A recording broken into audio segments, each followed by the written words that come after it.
La bête du Gévaudan. Aujourd'hui, moi et Jean-Philippe, nous allons vous présenter cette créature légendaire. Cette créature était aussi considérée comme une créature dévorante. Aux origines, cette créature était une sorte de loup, où plusieurs disaient que c'était un loup-garou.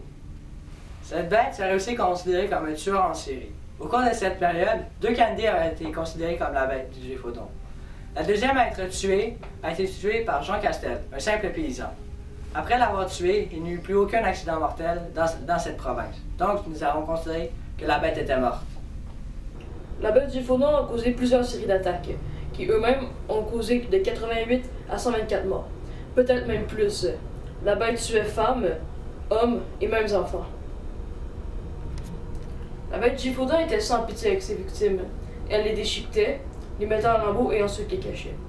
Ceux qui ont été retrouvés ont été comptés contre morts, mais est-ce qu'il y en avait vraiment plus? On ne le saura jamais. Un peu plus tard, une jeune fille de 14 ans nommée Jeanne Boulet meurt au village d'Ézubac près de Langogne. C'est la première victime de la bête. La bête du Gévaudan a sévi surtout dans le baie du Gévaudan, autrement aujourd'hui appelé la Lozère. Elle a aussi sévi dans la Haute-Loire, la Haute-Auvergne, ainsi que dans la Rouergue. Selon un rapport scientifique, on pourrait dire que la bête du Gévaudan est tout simplement un grand loup qui a fait beaucoup de morts, mais on ne peut pas dire qu'il serait un animal fantastique.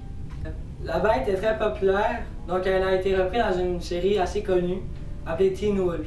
Dans la saison 5, la bête est incarnée par un jeune adolescent qui s'est fait posséder par l'âme de la créature. La créature renaît donc après beaucoup de siècles de sa mort. Pour dire que la bête du Gévaudan est un phénomène paranormal, je crois vous expliquer aussi qu'est-ce qu'un loup-garou. Un phénomène paranormal est un phénomène qui ne peut pas s'expliquer par la science. Pourquoi la bête du Gévaudan est-il un phénomène paranormal? Tout d'abord, je crois qu'il faut se poser sur la question qu'est-ce qu'un phénomène paranormal? Pour exemple, je vais me baser sur une série télévisée américaine. Dans cette série, la bête est incarnée sous la forme d'un loup-garou. L'homme se transforme en la bête du Gévaudan.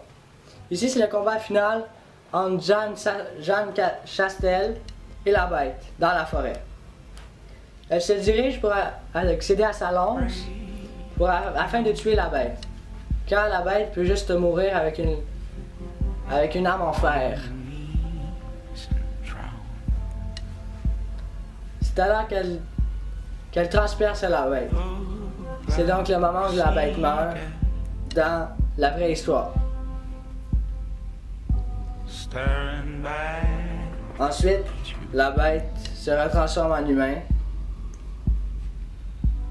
et l'humain va finir par mourir.